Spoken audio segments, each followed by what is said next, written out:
Oi, oi, oi, oi. We're back. I guess this is a bold pod, no? We'll mix it up. Well, we want to do a nice little update. South America, Argentina, Buenos Aires, first thoughts. Of course, we walked around a little bit today, so we're just going to give you guys some insight on it. So, start it off. First, I want to hear how you felt so far in South America. You were in Rio for a few days, and now Buenos Aires. Do you feel a certain vibe, a certain energy? Because you've been to Mexico, so you know that, but you haven't been south of the South Americas. So tell me, what's the feeling? I would say Brazil and Argentina feel a little bit different. Brazil with the beach, I was staying on the beach, so that was nice, but it was still cloudy. You didn't get the Brazil weather. But I think it reminds me a lot of Barcelona. If you guys don't know, I lived in Barcelona for 4 or 5 months. Brazil does? Rio?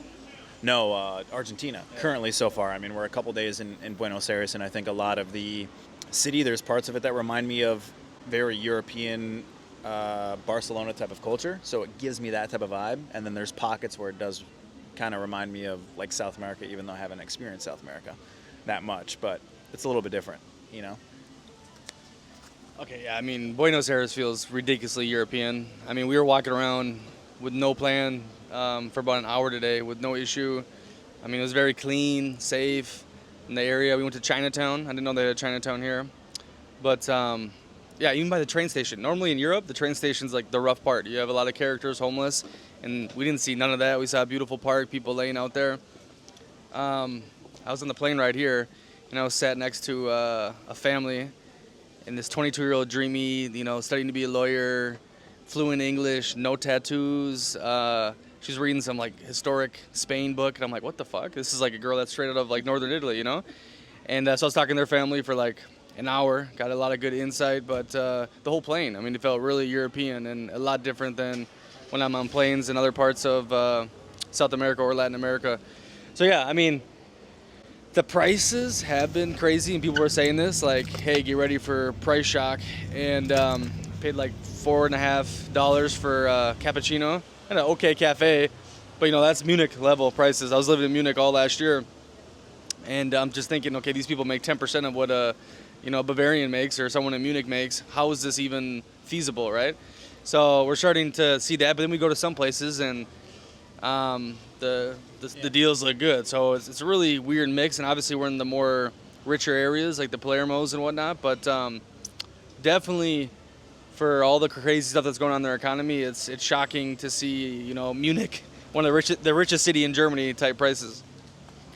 No, actually, I do want to touch on that because we've talked about it a little bit. Of course, I'm the one that convinced the Casanova to come to Buenos Aires, and I did a lot of the research, and I'd heard, a year and a half ago was still very cheap here. But at the same time, I knew that because of the Facebook groups that I was going in for research, that it could be quite expensive. And what I noticed was, if you guys don't follow me on Instagram or follow me on any other socials, I stayed at the Park Hyatt, which is in Recoleta, which is kind of a more higher upscale area. And I stayed there. Those were normal U.S. prices at a very nice, like 5-star high-end hotel. But then I went and ate out around the area, and I still got a Milanesa it was still like $17, $18. In my opinion, very U.S.-based prices. Beer, $6, $7. But then when you find these pockets, I still feel like there's pockets that we need to find within the city, within the neighborhoods. Today we were in Chinatown, in the Belgrano area, which is north of Palermo, which is considered a little bit more affordable area. But Chinatown, I was able to find Menu del Dia, which is something very similar to Barcelona as well. Menu del Dia is basically they give you a meal. It's the lunch of the day, essentially, and they also give you a drink with it. And they gave me a 25-ounce, 32-ounce, I don't even know, it was big, right? Very big beer, along with a lot of food, essentially. A Milanesa, a lot of food, and it was $14. So was not bad in terms of the pricing, where before I paid $20 for Milanesa, $8 for the beer, and that was all included. So $30 versus $14, not too bad. I think you just need to find your pockets. But that is something that I think we'll find out while exploring the neighborhoods we're both living in, because we're both living in two separate neighborhoods right now. and we'll find some spots that will be cheaper with sandwiches, with food, with drinks. Even right now, the place that we're at, not too bad. It's like a, what is it, Venezuelan type of steakhouse, but we're doing like a 2 to 4 person meal. I believe it's like what, 26 or $30 probably comparable. But it'll feed both of us, so I mean, not terrible for a meat house. Yeah, I guess the accommodation and the Ubers, like that's cheap, and it is. It's been really cheap so far, but everything else, you're like, whoa. And to me, it's like, okay, you're gonna spend 3-4 grand. You know, it is what it is. But I'm just like, how are the locals, taking this on? It makes no sense to me. And I'm fine with paying these prices if I can just walk around freely and not worried about getting robbed, because that's rare in a lot of, Latin American places. And the European feeling, I mean, it's beautiful. But I was talking to some locals. I'm like, okay, what's going on here? And there's a lot of people not eating, they said. So, there are issues here. I think they're the shock of the rates, evening out. And so it's a very interesting time in Argentina. I mean, so far it sounds like. But people have been very nice. Not as stuck up as Southern European types. We met people in the street and was talking to them, giving us help, giving us advice. A lot of English too, a ton of English speaking people. I don't think so. I've met a lot. I mean, it's pretty impressive. I mean, I wouldn't say. I feel that's probably one of the things, probably because I haven't traveled a ton internationally over the last few years, is kind of the shock of not knowing the language, not being able to speak to people as often as you want. But I would say a lot of people speak Spanish. There's been some people that can speak kind of broken English, but just as much as I can speak broken Spanish. But I will say Ubers are pretty cheap. Like anywhere we want to go, they're $2.50 to $5 a pop. One thing I actually really enjoy is the fact that we're back in like I'm back in a walking city. Like I really loved being in Europe where you can just walk everywhere and you don't really think about walking like 1 or 2 kilometers. You just want to walk.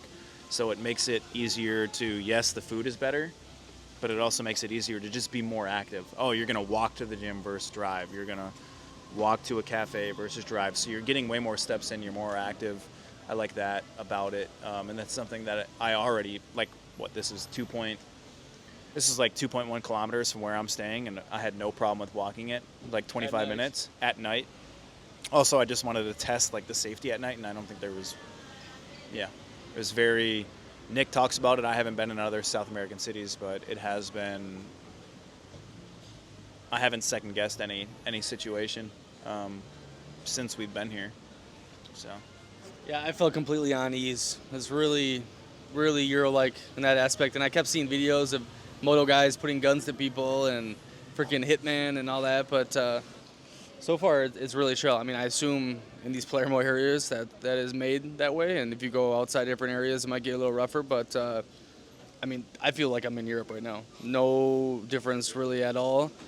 Maybe the way some people message you with the emojis of the Latin world, but not, I don't know. It's very nice. I mean, on this street right here you've seen a lot of graffiti, which is reminiscent of Europe too, where they have these buildings and they're all graffiti-ized. But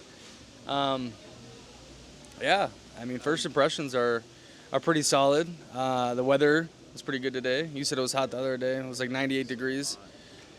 But yeah, it doesn't really have that South American vibe. Like, that feeling in the Colombia and the Brazil, the Peru, like lost. I mean, it's just different, unique. Here it's Europe.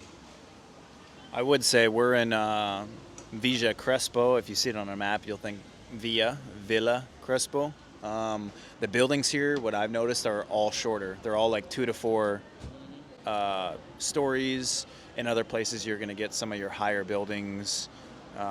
Nothing's like skyscraper-like, I would say, at all throughout the city. But it seems like some of the pockets they all have their kind of different vibes to it. One thing I will say is when I first got here a couple of days ago, it was like 95 degrees, very hot, very humid, and I live in Florida before this, so I'm very used to the humidity, and I was sweating bullets. So it was very warm, but today it was a little bit cloudy, a little bit windy, but really, really nice.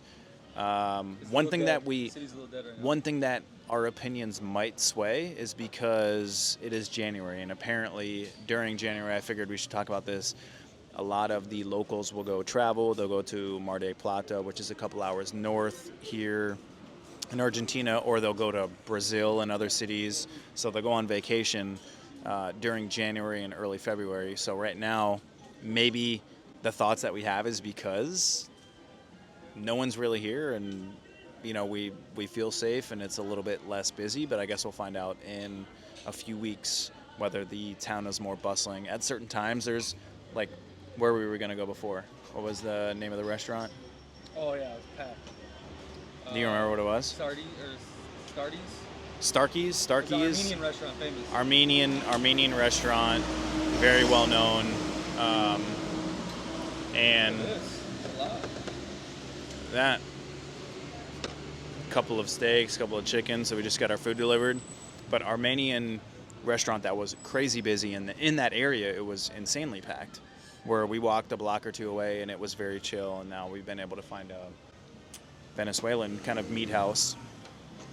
But Hole in the wall type place with like hole in the wall real type menu. place, and I think that's kind of the key idea is to kind of find the hole in the wall, more local spots Usually the best food's within in the those. area. Obviously, of course. So, you got any other takes? Let's on that eat as the and we food? can talk about the experience. Talk about the after. food after.